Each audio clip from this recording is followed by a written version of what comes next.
BNP দেশীয় অস্ত্র নিয়া মহড়া দিয়া বাজারে মাইক নিয়ে ঘোষণা দিতেছে বাজারের খাজনা তাদেরকেই দিতে হবে। শুনেন।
আওয়ামী লীগ বদমাইশ ছিল, কিন্তু চালাক বদমাইশ ছিল। এরা তো দেখতেছে বেকুব টু দি পাওয়ার ইনফিনিটি। আবার দেখেন, আগে বলছিলাম না ওয়াজের স্টেজে উঠা আওয়ামী লীগের মতো বেদ্যবি করতো বিএনপি, আজকেও দেখেন কেমন বেদ্যবি করিচ্ছে ওয়াজের স্টেজে উঠা। আচ্ছা, আমি বিএনপির নাম নিয়ে কোনো কথা বলেছি? ভাই, আপনি কাকে আমি কি বিএনপির নাম নিয়ে কথা বলেছি? আপনি কথা বলেন, বলেন বলেন কথা বলেন কথা বলেন, আপনি কথা বলেন। আপনার সাহস তো কম না।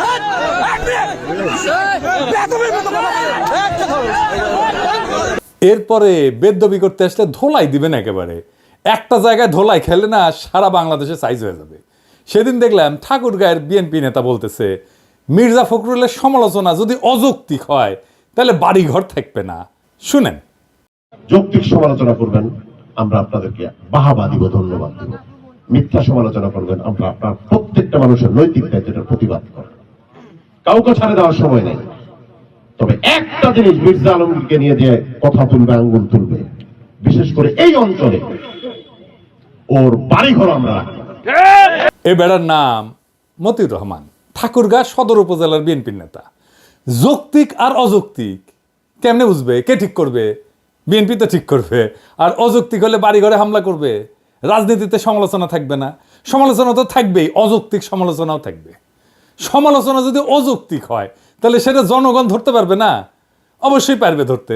তাহলে জনগণের উপর সে আস্থা রাখতে পারতেছে না কেন? এরা উপজেলার নেতা, এরা তো শিখে বড় নেতা দেখে, তাই না? আগা হাল যেদিকে যায় পিছা হাল সেদিকেই যায়, তাই না? দেখেন বিএনপির এমপি কি বলে, কি ভাষায়। দেখেন, কিছুদিন আগে হারুনরে ধরেছিলাম না, ঠান্ডা ছিল কিছুদিন, আবার এসে কইতেছে ক্ষমতায় থেকে দল গঠন করলে পিঠের চামড়া তুলে নিবে। ভাষা বাদই দিলাম। ক্ষমতায় থেকে রাজনৈতিক দল তো খোদ জিয়াউর রহমান করছেন। হারুন যেই দল করে সেই দলের জন্ম ক্ষমতা থেকে। ছাত্ররা কিন্তু খুবই স্পষ্টভাবে বলছে যে তারা দলে যুক্ত হইলে, রাজনৈতিক দলে পদ ছেড়ে দিবে, উপদেষ্টা পদ ছেড়ে দিবে। তাও ভয় যায় না এদের। সমস্যাটা কই? মানে ওরা কি বুঝে না? মানে ছোটবেলায় কি আয়োডিন কম খেয়েছিল হারুন, নাকি বেশি খাইছিল? তো বিএনপির নেতাকর্মীরা ইনকা বেপরা হয়ে উঠছে কেন? টাকা কামানোর জন্যে, আর অন্যকে হুমকি দেওয়ার জন্যে। এই দখলের উৎসবে মানুষজন তো টেম্পু স্ট্যান্ড দল বলে বিএনপিকে খোটা দেয়। তো দেখি আসলে ব্যাপারটার মধ্যে কি লুকায় আছে। এর কারণ হইতেছে যে বিএনপির দল চালানোর মতো কোনো একটা আর্থিক ব্যবস্থা নাই। এই যে চাঁদাবাজি আর টেন্ডারবাজির অভিযোগ, তার আসল কারণটা কিন্তু ওইখানে। এই অভিযোগগুলো যে বিএনপি শত্রুরা বাড়ায় বাড়ায় বলতেছে তা কিন্তু না। জামাতের ব্যাপারে চাঁদাবাজির কিন্তু দুই একটা নিউজ হয়, অভিযোগ আসে, কিন্তু এটা বিএনপির মতো ব্যাপক না। কারণ জামাতের দলের একটা ইকোনমি আছে, একটা আর্থিক ব্যবস্থা আছে, তার কর্মীদের পালার মতো। বিএনপির নেতারা টাকা কামায়, কিন্তু টাকার আয়টা তার নিজের।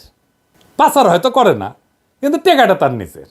এর একটা অংশ তারা হয়তো পার্টিতে চাঁদা দেয়, বড়জোর নির্বাচনের সময় কর্মীদের হাতে কিছু টাকা দেয়।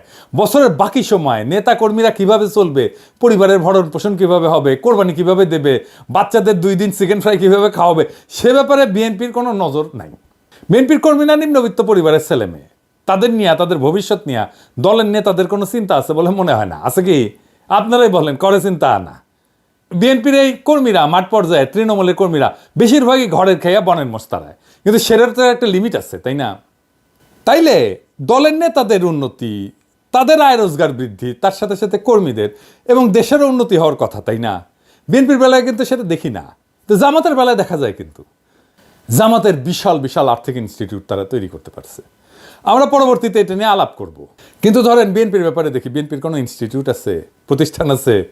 ধরেন হাসপাতাল, ডায়াগনস্টিক সেন্টার, ওষুধ কোম্পানি, মানে জামাত যেগুলো করে আর কি, ব্যাংক, গার্মেন্টস, মার্কেট, স্কুল আছে, বিশ্ববিদ্যালয় আছে, টিভি স্টেশন আছে, ব্যাংক আছে, হোটেল আছে, রেস্টুরেন্ট আছে, এমনকি নাটকের দল, গানের দল আছে?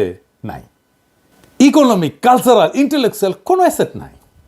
সংবাদপত্র আছে, কুরিয়ার সার্ভিস আছে, আইটি ফার্ম আছে, কনসালটেন্সি সার্ভিস আছে, রিসার্চ সেন্টার আছে, থিঙ্ক ট্যাঙ্ক আছে? নাই। কর্মী থেকে বুদ্ধিজীবী পর্যন্ত কোথাও প্রফেশনালি এনগেজ হওয়ার কোনো ব্যবস্থা নাই বিএনপির লোকদের। বিএনপির কয়টা প্রতিষ্ঠান আছে যেখানে তাদের কর্মীরা চাকরি পায়? বিএনপির শক্তিশালী শ্রমিক সংগঠন কোথায়? জামাত তো বিএনপির চেয়ে ছোট দল, জামাতের যতগুলো হসপিটাল আছে তার তো 10 গুণ হাসপাতাল থাকা উচিত বিএনপির, তাই না? 10 গুণ বাদ দিলাম, জামাতের যতগুলো আছে ততগুলো হাসপাতাল নাই কেন বিএনপির? বিশ্ববিদ্যালয়, স্কুল, কোচিং সেন্টার, সারা দেশে কোনো হোটেল আছে, কারখানা আছে? বিএনপি কর্মীরা কেন স্বাভাবিকভাবে জানে না যে অমুক প্রতিষ্ঠানে গেলে আমার চাকরি হওয়ার কথা? জামাত ইসলামী ব্যাংক তৈরি করছে, ক্ষমতা যাওয়ার অনেক আগে, ইবনে সিনা করছে 80-র দশকে। আর একটা কারণ, এই সমস্ত প্রতিষ্ঠান থাকা রাজনৈতিক দলের জন্য খুবই দরকারি, কারণ পার্টির কর্মীদের কাজের মধ্যে থাকা দরকার। শ্রম না দিয়া বিনা পরিশ্রমে অর্থ উপার্জনের যে মানসিকতা, সেইটা খুবই বিপজ্জনক মানসিকতা, এবং এইটা একসময় করাপ্ট হবেই, তাকে করাপ্ট করে ফেলবে। বাংলাদেশের রাজনৈতিক নেতারা, আপনারা কিছু মনে করবেন না, আপনাদের অসম্মান করার জন্য আমি এটা বলতেছি না, এটা বাস্তবতা। আপনার পেশা কি? আপনার আয় উপার্জন কিভাবে হয়? আমি তো কারোই বৈধ প্রকাশ্য কোনো আয়ের উৎস দেখতে পাই না। এটা রাজনীতিতে সবসময় একটা কোশ্চেন মার্ক। বিনা পরিশ্রমে টাকা উপার্জনের উপায় থাকলে দলের কর্মীরা অসৎ কাজে জড়িয়ে পড়ার সুযোগ পাবে। মানে ক্ষমতা আছে কিন্তু কাজ নাই, এরকম মানুষজন বিপদের কারণ হয়ে দাঁড়াবে, তো তাদের মাথায় শয়তান বাসা বাঁধবে সহজেই। আমি পেশার খুব গুরুত্ব দিই। মানে দেখবেন যে ফেসবুকে এসে অনেকে রাজা উজির মারে না, আমি অমুক, আমি তমুক, প্রচুর জ্ঞানের কথা বলে। ওর একটা লিঙ্কডইন প্রোফাইল খুঁজে বের করবেন, তাইলে বুঝবেন যে ও আসলে প্রফেশনালি, পেশাগতভাবে সে কি করে, কোথায় করে, কাদের সাথে কাজ করে, তার নেটওয়ার্কের মধ্যে কারা কারা আছে, এটা দেখবেন। এটা খুব জরুরি। আপনি অনেক দেখবেন মানে রিসার্চ আর পিএইচডি অমুক তমুক মেলা কিছু করে ফেলছে, লিঙ্কডইনের কোনো প্রোফাইলই নাই, বুঝছাও? তার মানে ও কিছুই করে না, কিচ্ছু না, বা যা করে সেটা বলতে চায় না সে। বুঝতে পারছেন? এটা যদি চিন্তা করে দেখেন যে বাংলাদেশে সমাজের নিচ থেকে উপরে ওঠার ভালো কোনো রাস্তা নাই। এক প্রজন্মের মধ্যে নৈতিকতার সীমার মধ্যে এক শ্রেণী থেকে আরেক শ্রেণীতে যদি উঠতে চায়, সেটা প্রায় অসম্ভব ব্যাপার। এই বাস্তবে যদি এইটা আপনি করতে চান, তো একটাই মাত্র পথ খোলা আছে, সেটা রাজনীতি। রাজনীতি করে আপনি প্রচুর টাকা কামাইতে পারবেন, আপনার আর্থিক অবস্থা যাই থাকুক না কেন, তাই না? এটা খুব বিপজ্জনক একটা দেশের জন্য, খুবই বিপজ্জনক একটা দেশের জন্য। এই জন্যই বাংলাদেশের রাজনীতি দাঁড়াইতে পারে না, রাজনৈতিক দলগুলো দাঁড়াইতে পারে না, শক্তি অর্জন করতে পারে না। এই সিন্ডিকেট ভাঙতে হবে। কিন্তু রাজনীতিকে একমাত্র পথ হিসেবে যারা দেখে, যারা রাজনীতি শুধু করে, তাদের এই বাস্তবতাটা বুঝতে হবে এবং তাদের জীবিকা নির্বাহের দায়িত্ব নিতে হবে। নাইলে কর্মীরা বিএনপির রাজনৈতিক প্রতিপক্ষদের কোলে গিয়ে উঠবে, অথবা চাঁদাবাজি মারামারি সংস্কৃতি আরো বাড়বে। এই যে বিএনপির লোকেরা, কিছু মনে করেন না, ওরা যে আওয়ামী লীগের লোকদেরকে রক্ষা করলো কি জন্যে? ওইটার স্টেক নিতে গেছে। তারা ওই লোভটা ছাড়তে পারে নাই, ওই টাকার লোভটা ছাড়তে পারে নাই, টাকা পাইছে, তারা রক্ষা করে ফেলছে। বিভিন্ন জেলায় আপনারা দেখছেন না, বিএনপির কাঁধে বেশে আওয়ামী লীগ পুনর্বাসিত হচ্ছে, আওয়ামী লীগকে রক্ষা করছে বিএনপি। কেন রক্ষা করছে? একটা ফাইন্যান্সিয়াল ইন্টারেস্ট ছিল, একটা টাকা পয়সার একটা লেনদেন ছিল, সেই জন্যই রক্ষা করছে। এবং দেখছেন তো, এই যে পেশা না থাকার কারণে, একটা আয় উপার্জনের, একটা সৎ আয় উপার্জনের জায়গা না থাকার কারণে দেশের ভবিষ্যৎ, দেশের রাজনৈতিক ভবিষ্যৎও এইটা সংকটে পড়ে যায়। যে কারণে মানুষ রাজনীতি করে সেটা অর্জনের জন্য ভালো বিকল্প পথ দিতে হবে, শক্তিশালী পার্টির ফান্ড তৈরি করতে হবে এবং পার্টির একটা আর্থিক ব্যবস্থা তৈরি করতে হবে। বিএনপি চাইলে এটা করতে পারে, শুধু বিএনপি না, নতুন দল যারা আসতেছে তারাও এটা চিন্তা করতে পারে। আমি তো জামাতের বাংলাদেশের ব্যবসা প্রতিষ্ঠানের কথা বললাম, আমরা দুনিয়ার কিছু উদাহরণ দেখে আসি। পিসিআই এটা ইটালিয়ান পার্টি, 1945 থেকে 1991 মধ্যে একটা ইউরোপের অন্যতম শক্তিশালী কমিউনিস্ট পার্টি ছিল।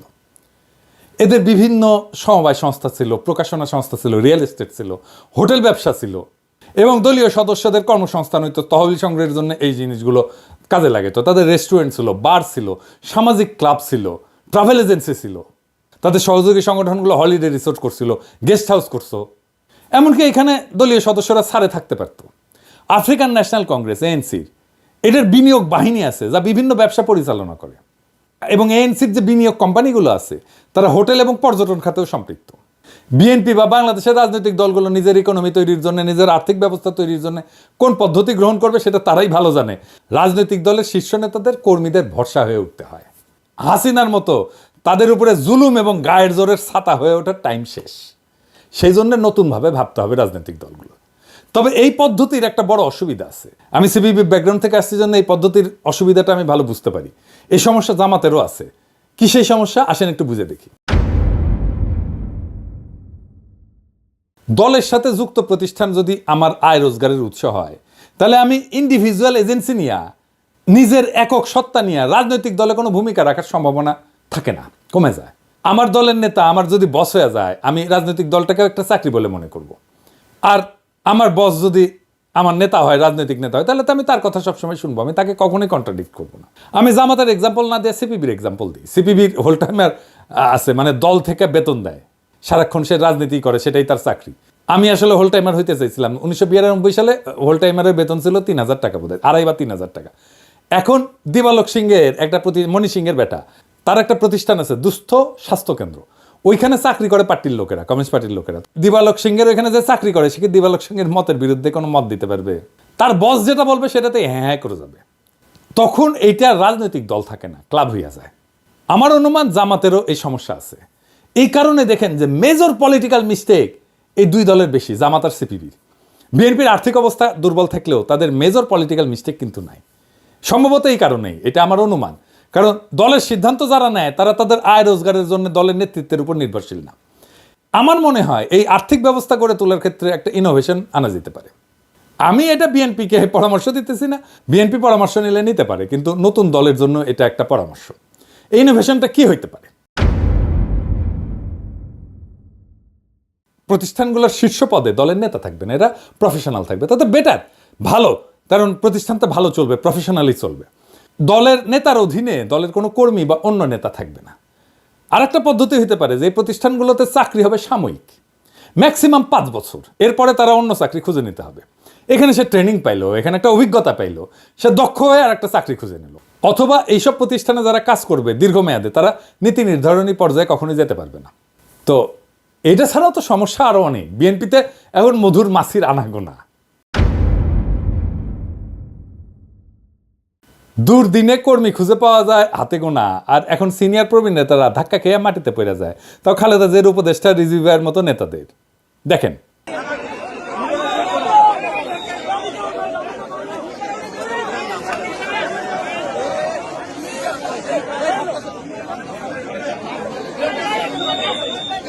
ফুল দিয়া শ্রদ্ধা জানাইতে গেছে, সেটা ভেঙ্গে শেষ। এখনই যদি এই অবস্থা, তাহলে ক্ষমতায় গেলে কি হবে সামনে, চিন্তা করেন। বিএনপির স্বাস্থ্য প্রতিমন্ত্রী ছিল, কোষাধ্যক্ষ ছিল, স্বাস্থ্য প্রতিমন্ত্রী ছিল মিজানুর রহমান সিনহা। দলের প্রাথমিক সদস্যপদ প্রত্যাহারের পাশাপাশি রাজনীতি থেকেও অবসরে যায় 2020 সালে। ওনার একটা ওষুধ কোম্পানি আছে, একমি ল্যাবরেটরিজ।